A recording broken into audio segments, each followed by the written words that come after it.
up, y'all? It's Tanisha from the I Listen Network. Thanks for tuning in. Hey, y'all. Today's video is about this girl, y'all. She got this story time, y'all, talking about Jerome and Keisha. Yeah, Jerome and Keisha, boyfriend and girlfriend, but Keisha did Jerome dirty, y'all. We gonna get into it. Let's go. Anywho, back to our regular scheduled programming.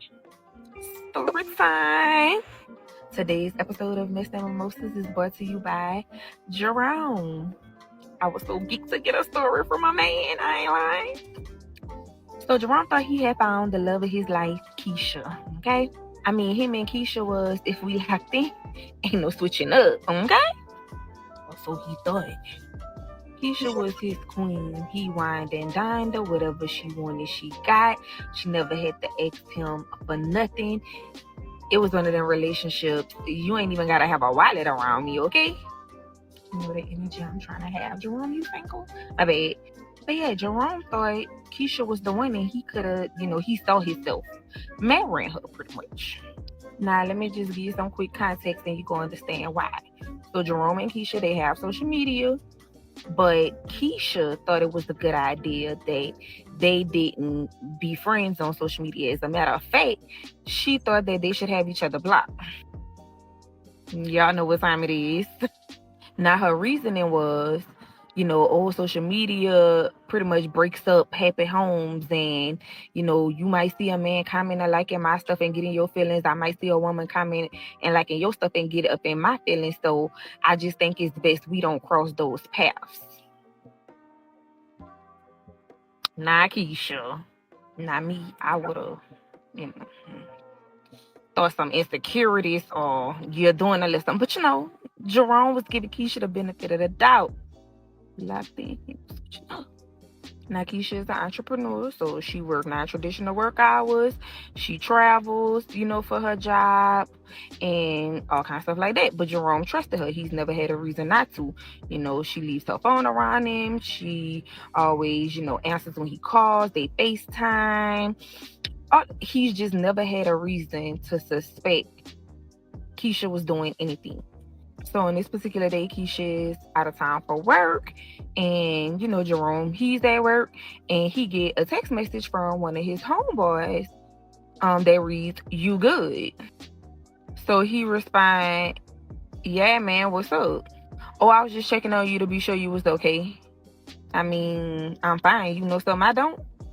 "Nah, G, is good."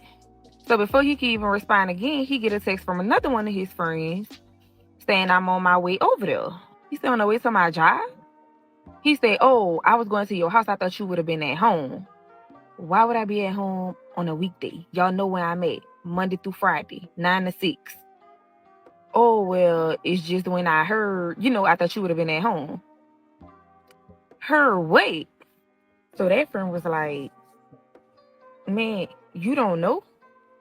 So he was like, "No, wait." So Jerome was like, he just couldn't take it no more. So he went in the group chat with his homeboys and was like, "Man, look, if something that happened to like one of my relatives or something, y'all need to just go ahead on and tell me what's going on."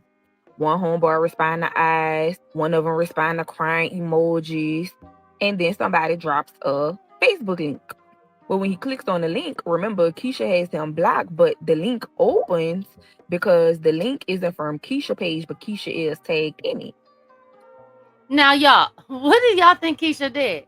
Do y'all think the homies was trying to tell your boy that there's a link of Keisha on a video, throwing at it?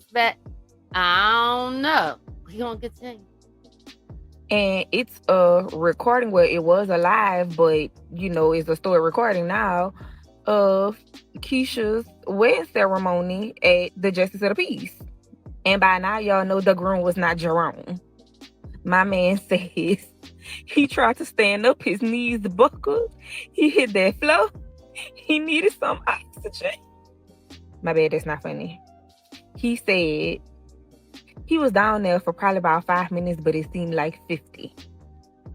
His best friend ended up FaceTiming him and was like, "Man, I'm coming to get you." So he left his car at work. The best friend, picked him up. He told the best friend, "Man, take me to that house." And the best friend was like, "Nope, you're going to do something that you regret. We going to your house. We going to drink. We gonna, do whatever it is that you want to do, but not taking you over there. So they get to Jerome's house, and then about 2 hours later, there's a knock at the door. Now, Jerome in bed, they done rolled up a little bit, they done drank a little bit, so he just out of there. So the friend goes to the door, and lo and behold, it's Keisha. He like, man, what you doing here? Man, I just need to talk to him so I can explain. I ain't want stuff to go down like this. You don't need to explain nothing up in here? Man, yes, I do. Okay, tell me, I'ma tell him. I didn't mean for it to go down like this, but I mean, I'm single until I'm married. So, and I always told him that, and dating is just that. Now, he said a friend told him that he said, Keisha, you must really think my man's is slow. She said, I mean, so he said, you got 2 seconds before I slam this door in your face. But she was like, no, but for real, people always putting their eggs in one basket. I was just keeping my options open. And I mean, he have everything that I want in a man. So he asked me to marry him and I said yes. And he wanted to do it right away. So the friend was like, okay, so now that you found everything you want in a man, why you here? Well, because I do still have feelings for him. I do still care for him. Bye, Keisha. So he waits until, Jerome is sober, and then he kind of tell him everything that went down.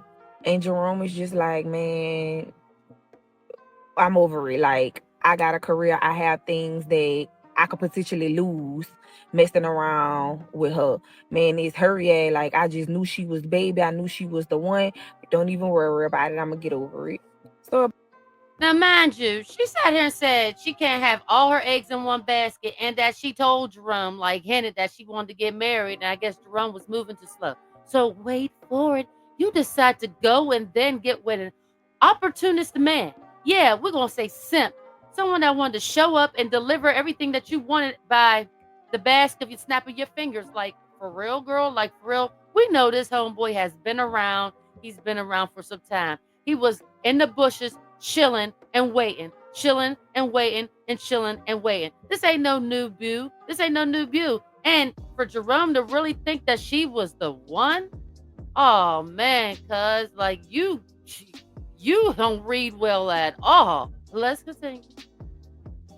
about 3 or 4 months later, Keisha ends up hitting up his best friend saying that she had some important documents in Jerome's bedroom and could she get them? So he called Jerome and was like, man, this girl. Now, mind you, Keisha had tried to reach out to him numerous times before. He blocked every advance. So they thought this was just another plot of her to try to get over there or whatever. So he said, tell me where they at. I'm going to go see where they at. Which it was. Now all of a sudden you got important papers. Now you married, but now you got important papers that you got to retrieve from your ex's crib. Yeah, okay. You just trying to get a way in so you can try to smooth things out because dude that you just married to ain't really was where it's at. You really into Jerome, but are you really into Jerome? The dude, what you did? I beg to differ. Let's continue. Sure enough, she did have it was like some tax documents and some other financial documents at his house. So he was like, well, tell her, give me her address. I'm going to mail it to her. She not coming to my house. Well, Keisha was on the same energy, like, I don't trust him. I heard he was talking crazy. So I don't want him, knowing my address. So he could come and try to fight my husband. All that extra. He was like, okay, then. Tell her have somebody to meet me to pick the paperwork up. We could meet at a truck stop, some public place. So they agreed that her cousin, the same one who went live at the little ceremony, was gonna meet him at the truck stop. So they met, and she kept apologizing. She was like, you was a real good man. I'm sorry she did that to you. Like, we be trying to tell her you don't play with people. And he was like, bro, I'm healing. Like, I'm good. Give your cousin her papers. Have a nice day. A couple of days later, he get a friend request from the cousin. So he accepts it, and y'all could kind of figure out the rest. At first, he said he felt out of place just because that was her cousin. Nah, it ain't first cousin. It's like second or third, but nonetheless cousin. And then his homeboy was like, she cared about your feelings? She married a whole man while y'all was in a relationship. He was like, you know what? You right. And this probably ain't gonna even progress into Nathan. Oh, baby, but did it progress? We just gonna go ahead on and fast forward because I know y'all don't like multiple parts, and it's coming to a conclusion anyway. In present day, Jerome is married to Keisha's cousin. They have 2 kids. Keisha is now divorced and a single mother of 3 kids. And at every family function, Jerome makes it a point to show up with his wife and his kids and show how happy and healthy that they all are growing. And of course, Keisha turns her nose up at them.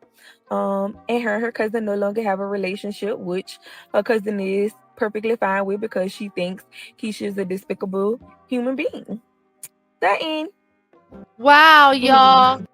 Wow, y'all. Y'all see that? Yeah, exactly. What she deserved. The gag got played right on her now. She did all of that. All of that to get played by dude to be a single mom. Now you're single mom. You let him hit it raw.